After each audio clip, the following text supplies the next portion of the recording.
distractions.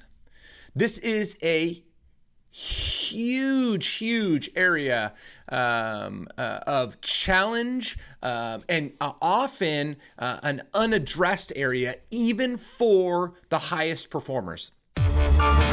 Welcome to Authentic Conversations with Ryan James Miller.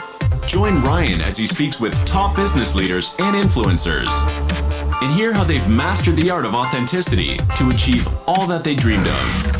As you hear from these leaders, seek not only to be inspired by their authenticity, but to strive for and master your own.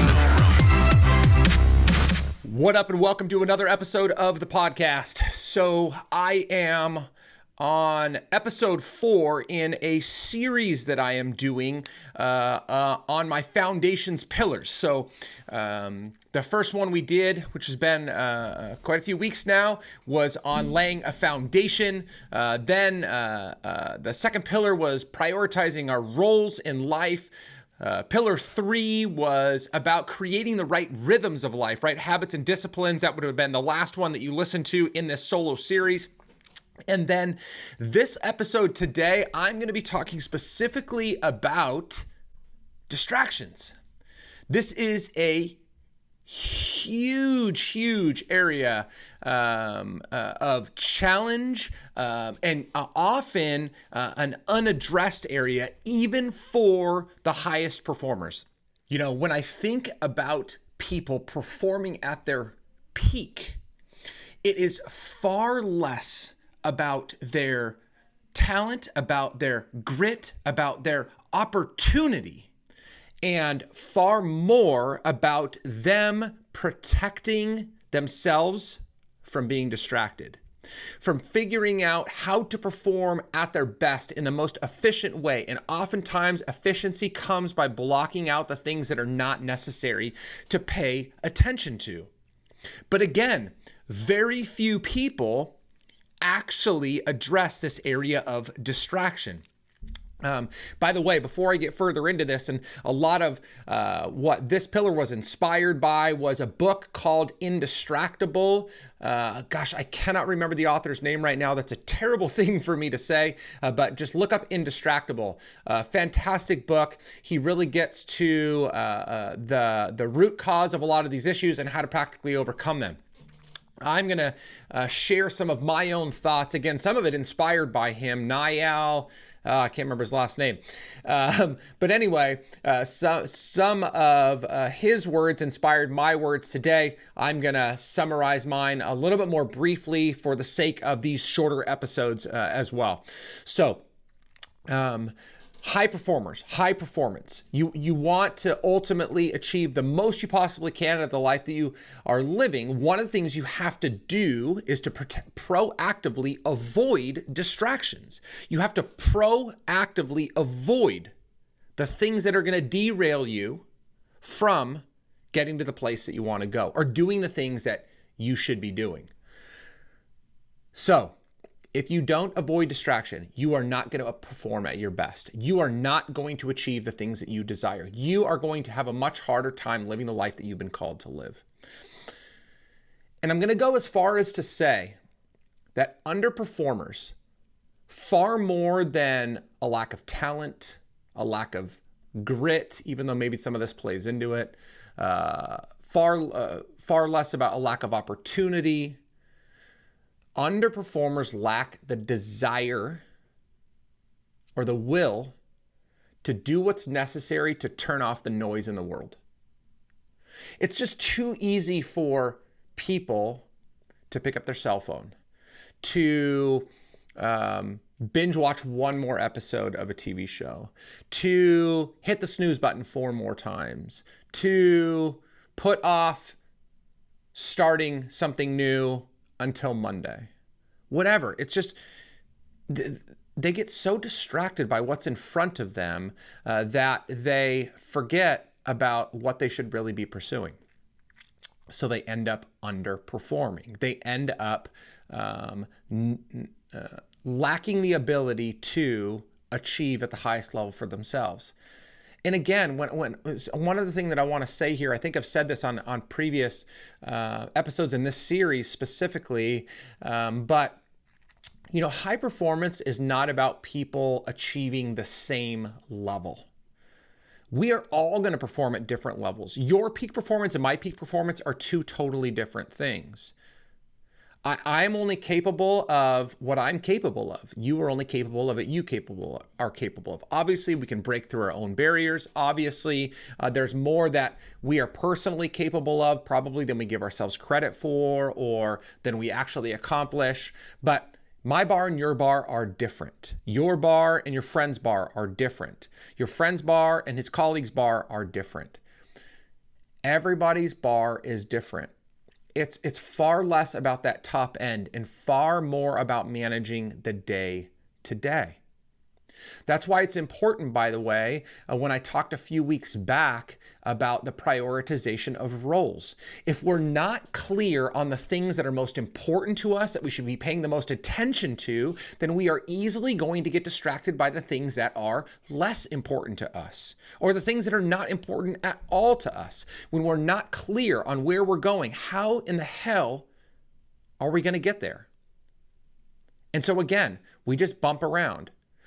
I was actually on a call yesterday and I heard somebody say something to the effect of, why am I setting long-term goals when so many things could change? I mean, look at the way that the pandemic just totally affected life and my ability to be successful in business. And he made some great points. And as a matter of fact, you've probably heard me say I'm not huge on goals as being kind of like the final marker for achievement. But with that being said, we do need to have a clear idea of where we're going if we're going to figure out how to get there. So we have to have an end. Stephen Covey says, begin with the end in mind. So we have to have clarity on where we're going. And if we don't have clarity on where we're going, again, it's going to be very, very easy for us to get distracted.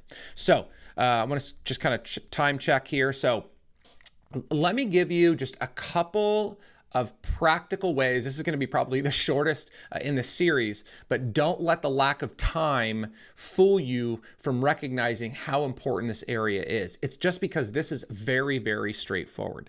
So if you fall victim to distractions, which hinder your ability to perform at your peak, you have to make some changes. Let me say that again. If you fall victim to distraction that hinders your ability to perform at your peak, you've got to make some changes.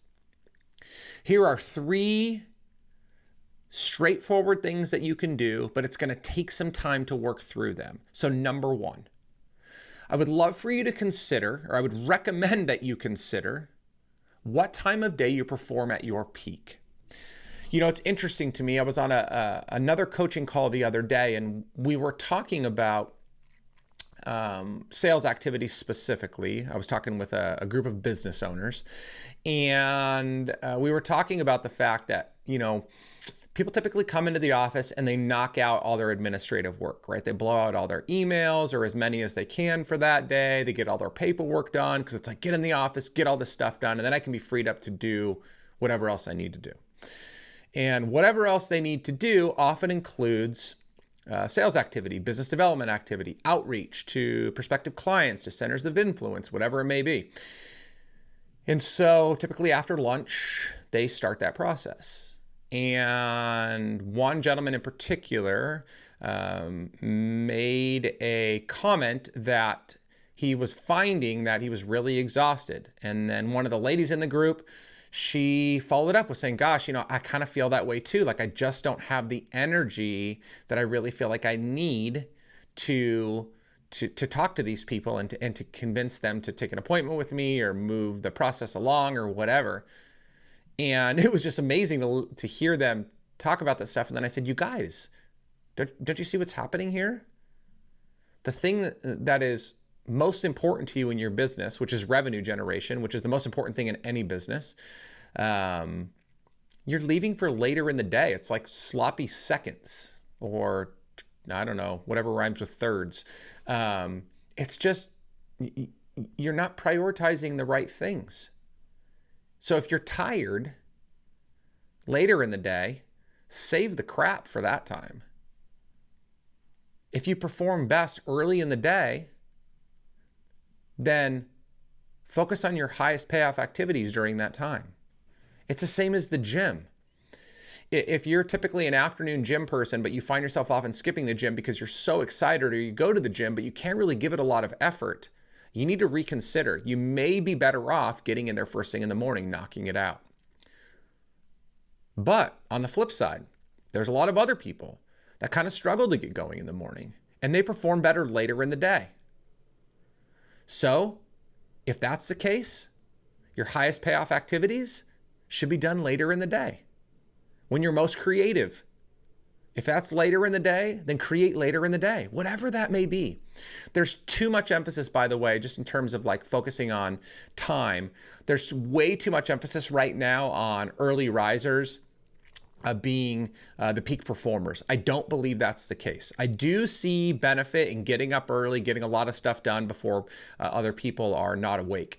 And if that's you, if you really, really do well early in the morning, great. But if that's not you, don't believe the lie that that has to be you. Find the time that works best for you and get after it. So number one, figure out what time of day you perform at your peak. And then just as a side to that, make sure that your highest payoff activities are the ones that you're doing during that time.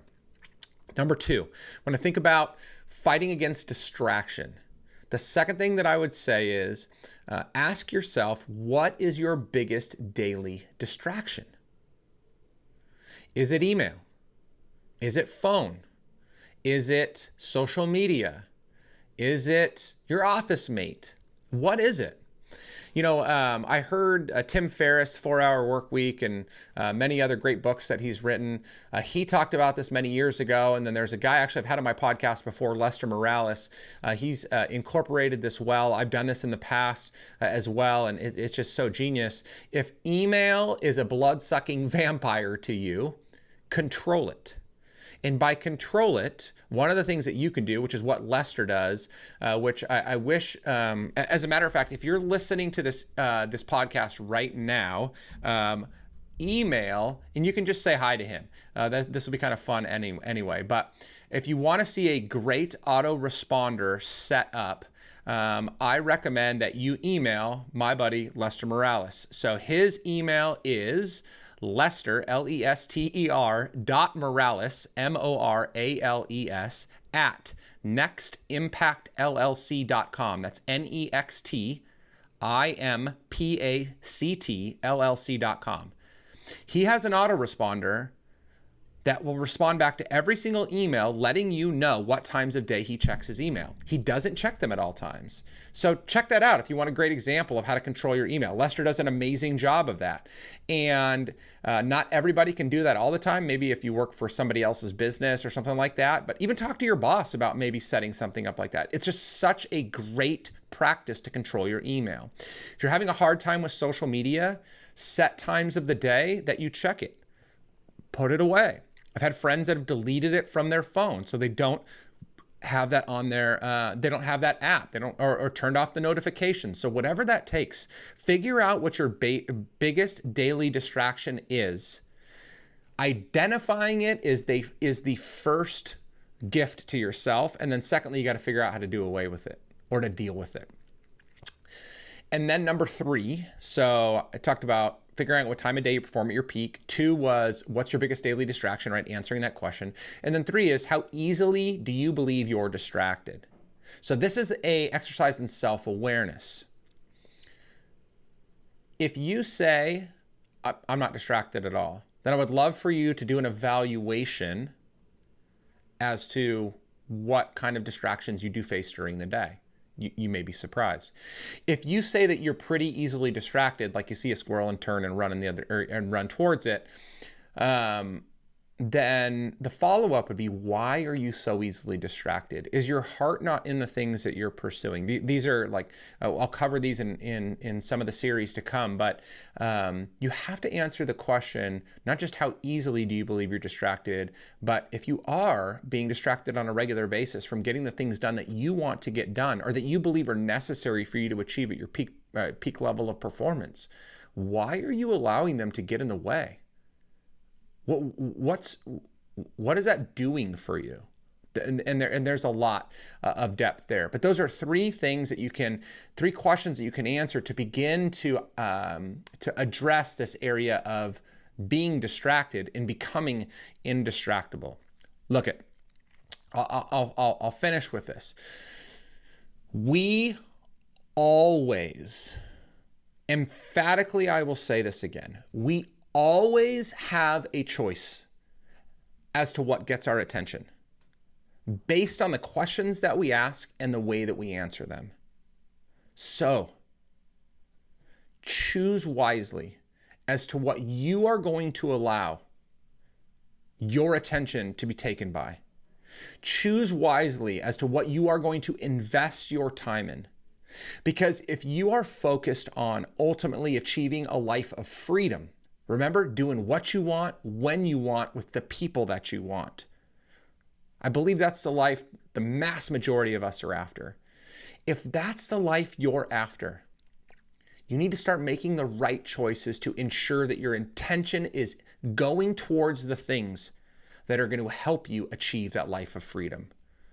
With that, as always, if you have any questions, comments, concerns, feel free to reach out to me. If you are intrigued by, interested in learning more about this area of foundations to freedom, you can text foundations or freedom to, pick your word, to 714-202-9402, 714-202-9402. You can text foundations or freedom to that number. And I'll just share a little bit more with you. No kind of sales pitch or anything like that, at least not right now. This is just more about helping you dig deeper into this area. Make sure to follow me on social media, on Instagram at RJM Sales Pro, sharing a lot of this content there as well.